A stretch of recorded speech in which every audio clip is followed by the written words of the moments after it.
a lot of things in the background can really affect your process in becoming a law enforcement officer. Sometimes they are just hurdles that you have to overcome. Other times they can be really detrimental. One of those things is having past bad employment history. Let's discuss.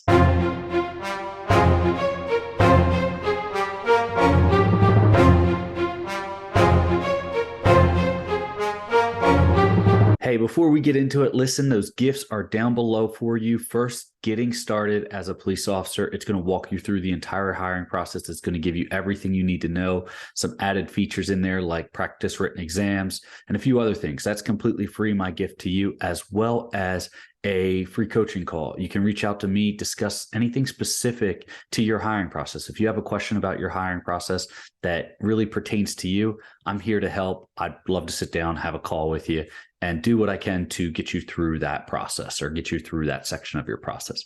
Anyway, what are you going to do if you have bad past employment history? This is one of those hurdles that can really hurt you. And for the sheer fact that nowadays law enforcement are really looking for retention, right? After the great resignation or whatever everyone's calling it these days, it affected law enforcement too. A lot of law enforcement officers didn't resign, but they retired instead of working and going through the changing in law enforcement. They just said, hey, we're at age, we're at retirement level. We're going to retire. We have the years in, so we're going to do it. The big thing that means for us is that all these different available positions are open. And as I said before, it doesn't necessarily matter how many positions are open, but how many openings they have in the academy for that particular hiring process. One of the things that can delay your hiring process and make you miss the academy or sometimes get you removed from the process altogether is having that bad past employment history. And what do I mean by this? If you have employers, and if you're coming out of college, that's one thing, right? If you're coming out of college and you worked a bunch of temporary positions when you're in college, you're good to go. If you're pushing 24, 25 or older, and you've had multiple jobs in the last year, that's not helping your situation. If you had multiple positions leading up to that, but then for the last year or two, you've been doing really well and you've been with the same employer, that looks a lot better. And as I've started kind of discussing in these videos, this is a race. You're running a race and you're lined up against individuals. Now, the best part about this race is you don't have to come in first, but you do need to qualify to move on to the next section or I shouldn't say two, I should say the end, where you get your official offer at the end of the race.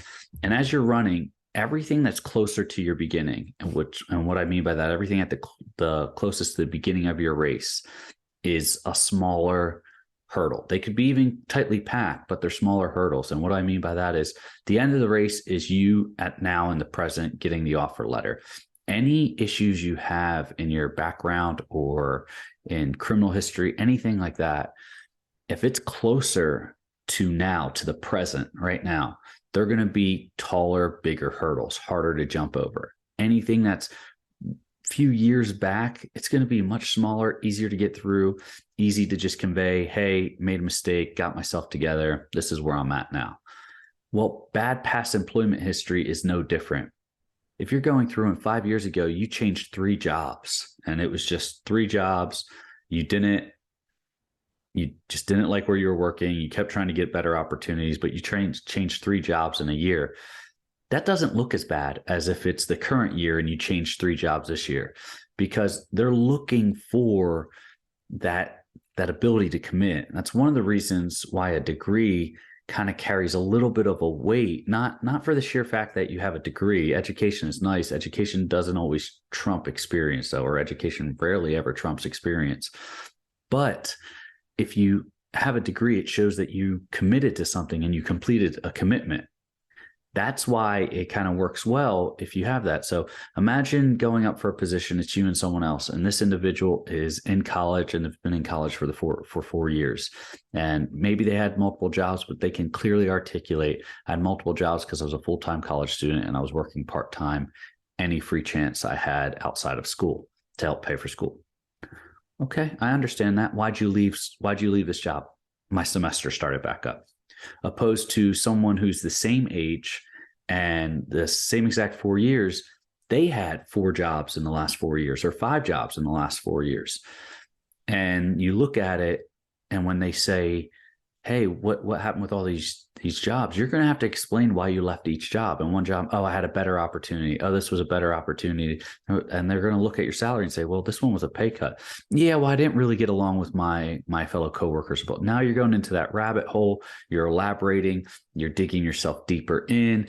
It's not a good idea, and it's just not a good look when they're looking at your resume or your past employment history. So having a nice, long, steady career path. I'm not saying you've only had to work at one job your entire life, but not having a big gap in employment. I mean, outside of the pandemic and things like that, that's understandable. And then the other aspect is not changing jobs significantly in the last 3 years. And when I say that, I'm saying don't have 4 jobs in 3 years. I wouldn't recommend 3 jobs in 3 years. 2 jobs in 3 years, that's a little bit better. I'm not telling you to stay at a job you hate. That's definitely not what I'm saying. But I am telling you that if you're in a position where you're just about to cross the finish line and get hired on with a police department, but you just can't stand your current employment, it might not be so bad to stick around for another 2 months or so so you don't change employment in the middle of it and then it pops a flag for your background investigator. Let me ask you this. Leave me a comment down below. Where are you at when it comes to past employment history? Have you bounced around jobs a lot? Now, in today's society, it's very common for people to change jobs every 3 years for promotional potential rather than waiting for a position to open up in their company or their department. So that's very common, easily explainable, changing jobs every 3 years. Oh, I changed jobs for better opportunity, higher promotion potential, or I got a promotion going over to this position. All that stuff, super easily explainable. But how about you specifically? Leave me a comment in the bottom down there. I want to see where you guys are at and what you feel about it. Maybe you have a good reason why you articulated why you had to leave a position. I'd love to hear it and use it to pass along and share some knowledge with individuals. So leave me that comment. Now, wrapping back up into it, a couple different ways you can alleviate this is having good articulation as why you left. One of them, as I already said, was maybe you were in college and semester started back up. That's good articulation. But if you're not in college and you change employment, oh, career potential, career growth. I got an offer from another company for a higher paid salary and a career bump and a position bump. That's an easily explainable situation. Maybe you do have 3 years or three jobs in a 2-year sense, and you go from one job to another job. Hey, why'd you leave that first job? I left that first job because this job had a career bump for me and higher pay salary. Okay, great. Well, you were only with that job for 4 months. Why'd you leave them? Well, the position description wasn't clear. It required a lot of travel. And if you're applying for a law enforcement position that requires travel, don't use that excuse, right? Obviously. But if you can use something, it required a lot of travel. That wasn't clearly mentioned when we sat down, did the interviews and went through the hiring process. Or you can say that, hey, while this was a great opportunity, I got recruited by this other company, which was an even better opportunity. And I just, I know I was only there for 4 months, but I left under good conditions. And then I went to this other company.